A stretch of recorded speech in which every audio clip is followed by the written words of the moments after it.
NRC में मुसलमान compromise करे, 3 तलाक में मुसलमान कंप्रोमाइज करे। वक्फ की बात आए तो मुसलमान हार मानने वाला नहीं है। मुसलमान उस टाइम तक अपना लड़ाई लड़ेगा जब तक ये काला कानून वापस नहीं लेते हैं। अगर मुसलमान अपना सर झुकाता है तो अल्लाह के सामने, अगर डरता है मुसलमान तो अल्लाह से, बाकी किसी से नहीं। ये मेरी इस्लाम की बात है, मेरे ये कुरान की बात है। और ये जो छोटे से बड़े जाति को लड़ाने की काम कर रहे हैं ना, ये लड़ाना बंद कर दें। मैं बोलना चाहूँगी कि एक ही सफ में खड़े हो गए महमूद नियाज, एक ही सफ में खड़े हो गए महमूद नियाज। ना कोई बंदा रहा ना कोई बंदा नवाज। मेरा दीन एक है, मेरा कुरान एक है, मेरा नमाज एक है, मेरा अल्लाह एक है, मेरा इस्लाम एक है। जब इस्लाम की बात आएगी ना तो मुसलमान चुप बैठने वाली नहीं है। देश की आजाद में सबसे ज्यादा मेरे उलमाओं का हाथ रहा। अगर मुसलमान पीठ पे गोली खाया होता ना तो जब पोस्टमार्टम हुआ तो सीना से गोली नहीं निकलता। तब मुसलमान अपना हिम्मत हारने वाला नहीं है। मुसलमान इतना अपने अंदर जुनून और जोश और ताकत रखता है कि वफ तो वफ, कोई ऐसी भी चीज आएगी तो मुसलमान लड़ने के लिए, अपने हक की आवाज उठाने के लिए, अगर सर भी कटाना कबूल करता है तो ये मुसलमान अपना सीना आगे रखा है। मुसलमान डरने वाला नहीं है। टोपी पहन के मुसलमानों को धोखा आप देते हैं, टोपी पहन के मुसलमानों को धोखा देते हैं नीतीश कुमार जी। अब तारी में बैठ के जो खाते हैं टोपी पहन के, तो मुसलमान को धोखा ही ना दिया हुआ। तेजस्वी प्रसाद यादव जी, इससे पहले जो गर्दनी बाग में मेरा हुआ, जो मेरे दुख में साथ रहेगा वो मेरा अपना है कि नीतीश कुमार जी अपने हैं? आप बताएं ना। मुसलमान भाई से मेरी गुजारिश है कि ज्यादा से ज्यादा तादाद में आए और चढ़ बढ़ के ये अपने इस्लाम के लिए, अपने वक्फ के लिए अपने लड़ाई लड़े। उस टाइम तक लड़े जिस टाइम तक ये काला कानून को ये लोग वापस नहीं लेते हैं। इस काला कानून को कोई मुसलमान भाई मानने वाला नहीं है। अडानी की कंपनी किस पे है? अडानी की कंपनी किस पे? वक्फ की जमीन पे है। मुकेश अंबानी की महल किस पे है? वक्फ की जमीन पे है। तो ये कहीं ना कहीं इन लोगों को बचाने के लिए ये लोग भूमिका ये कर रहे हैं। तो मुसलमान हार मानने वाला नहीं है। मैं ये बता दूं कि मुसलमान सर कटाना कबूल करता है, पर मुसलमान अगर झुकता है तो अल्लाह के पास, अल्लाह के पास। और ये काला कानून को मानने वाला नहीं है। जोश और जुनून कल देख लेंगे नीतीश कुमार जी।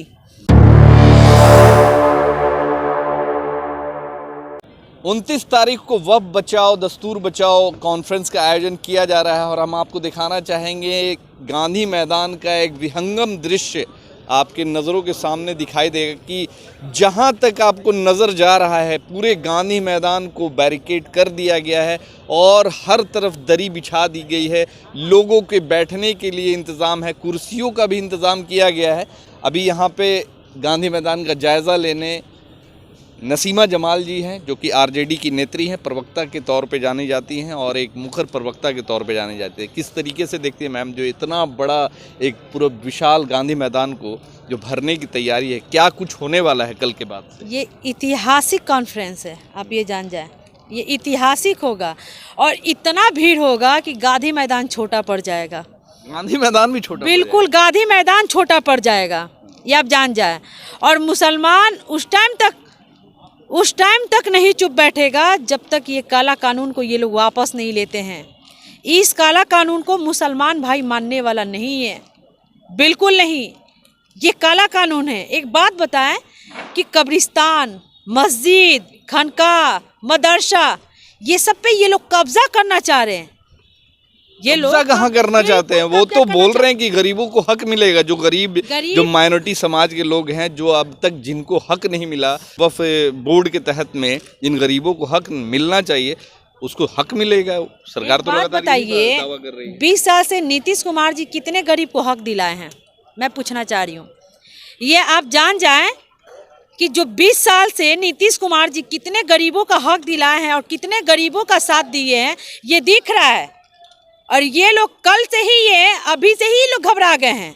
ये लोग इतना घबरा गए हैं कि बस पे बैन लगा दिए लोग कि जो गया से बस आए वहीं पे रोक दें, सिवान से आएगा मरीन ड्राइव पे रोक दीजिए, जो जहां से आएगा रोक दे, इसलिए कि पब्लिक नहीं आएगा। ये आप जान जाए मेरे इस्लाम की बात है, मेरे कुरान की बात है। और जो मेरे पुरखों लोग ने जो अल्लाह के नाम से वक्फ पे ज़मीन को दान कर दिए, तो इसमें सरकार की क्या बात बनती है जी?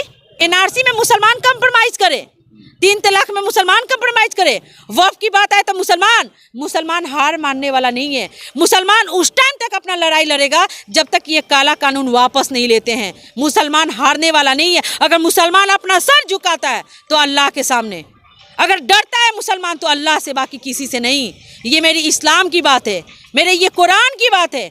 और ये जो छोटे से बड़े जाति को लड़ाने की काम कर रहे हैं ना, ये लड़ाना बंद कर दें। मैं बोलना चाहूँगी कि एक ही सफ में खड़े हो गए महमूद नियाज, एक ही सफ में खड़े हो गए महमूद नियाज। ना कोई बंदा रहा ना कोई बंदा नवाज। मेरा दीन एक है, मेरा कुरान एक है, मेरा नमाज एक है, मेरा अल्लाह एक है, मेरा इस्लाम एक है। जब इस्लाम की बात आएगी ना तो मुसलमान चुप बैठने वाली नहीं है, ये जान जाए। हर जगह मुसलमान ही बर्दाश्त करेगा। देश की आज़ाद में सबसे ज़्यादा मेरे उलमाओं का हाथ रहा।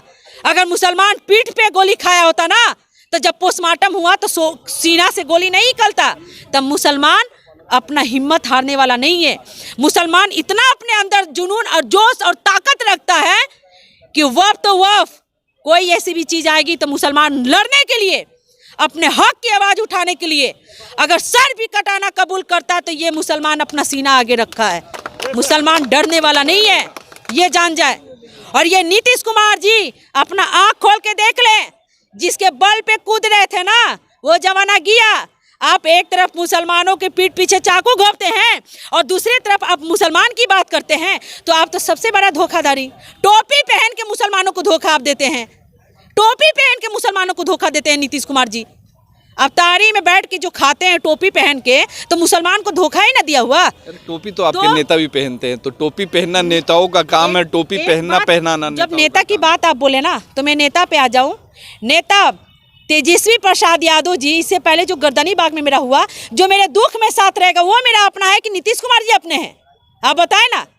मुसलमान भाई से मेरी गुजारिश है कि ज़्यादा से ज़्यादा तादाद में आए और चढ़ बढ़ के ये अपने इस्लाम के लिए, अपने वक़्फ के लिए अपने लड़ाई लड़े। उस टाइम तक लड़े जिस टाइम तक ये काला कानून को ये लोग वापस नहीं लेते हैं। इस काला कानून को कोई मुसलमान भाई मानने वाला नहीं है। और असलियत तो ये चीज़ है मेरे भाई कि ये लोग हकीकत दिखाने वाले नहीं हैं। ये कुछ गोदी मीडिया है ना, ये असलियत नहीं दिखा रही है। जो वक़्फ की ज़मीन पे, एक बात बताइए, अडानी की कंपनी किस पे है? अडानी की कंपनी किस पे वक़्फ की ज़मीन पे है? मुकेश अंबानी की महल किस पे है? वक़्फ की ज़मीन पे है। तो ये कहीं ना कहीं इन लोगों को बचाने के लिए ये लोग भूमिका ये कर रहे हैं। तो मुसलमान हार मानने वाला नहीं है। मैं ये बता दूं कि मुसलमान सर कटाना कबूल करता है, पर मुसलमान अगर झुकता है तो अल्लाह के पास, अल्लाह के पास। और ये काला कानून को मानने वाला नहीं है, ये अब जान जाइए। और इतना ज़्यादा भीड़ लगेगा, इतना ज़्यादा भीड़, मेरे को तो लग रहा है कहीं पटना छोटा ना पड़ जाए। पटना छोटा पड़ जाए, बिल्कुल, ये आप जान जाए। जोश और जुनून कल देख लेंगे नीतीश कुमार जी।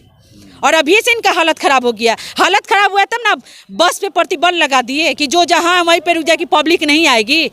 नीतीश कुमार जी ये कान खोल के सुन लें कि कल आप देख लीजिएगा, ये गांधी मैदान का एक ऐतिहासिक कॉन्फ्रेंस रहेगा, ऐतिहासिक। आपके नेता भी आने वाले सुनने में आ रहा है ऐसा? बिल्कुल, मेरे नेता तेजस्वी प्रसाद यादव जी आने वाले हैं। वक्त आएगा तो लालू प्रसाद यादव जी भी आएंगे और पूरे आरजेडी खेमा उठ के आएगी। तो कहीं ना कहीं तो फिर पॉलिटिकल मंच हो जाएगा। नहीं, ये एक पर्सनली अपना ये है, वो सब कोई आएंगे। ये पॉलिटिकल नहीं, ये मेरे इस्लाम की बात है, ये मेरे कौम की बात है, ये मेरे मजहब की बात है, ये मेरे अल्लाह के ऊपर है। ये आप जान जाइए कि मुसलमान थकने वाले नहीं हैं। और ऐसे भी मैं बता दूं कि मुहर्रम का महीना चल रहा है, मुहर्रम के महीना, और ये मुसलमान काला कानून को मानने वाला नहीं है। किसी भी कीमत पे इनको वापस लेना होगा, बिल्कुल वापस लेना होगा। चलिए, हमारे साथ में नसीमा जमाल हैं जिन्होंने साफ तौर पे कहा कि ना मुसलमान झुका है ना झुकेगा, और आने वाले वक्त में सरकार को कहीं ना कहीं इस काले कानून को वापस लेना पड़ेगा। और कल 29 जून को जिस तरीके का एक बड़ा आयोजन रखा गया है इमारत शरिया की तरफ से, वफ़ बचाओ दस्तूर बचाओ, देखना होगा कि जो दावा किया जा रहा है कि लाखों की संख्या में, यानी 12 से 15 लाख लोग आने की संभावना है। देखना होगा कि किस तरीके से पटना को कल भरा जाता है। धन्यवाद।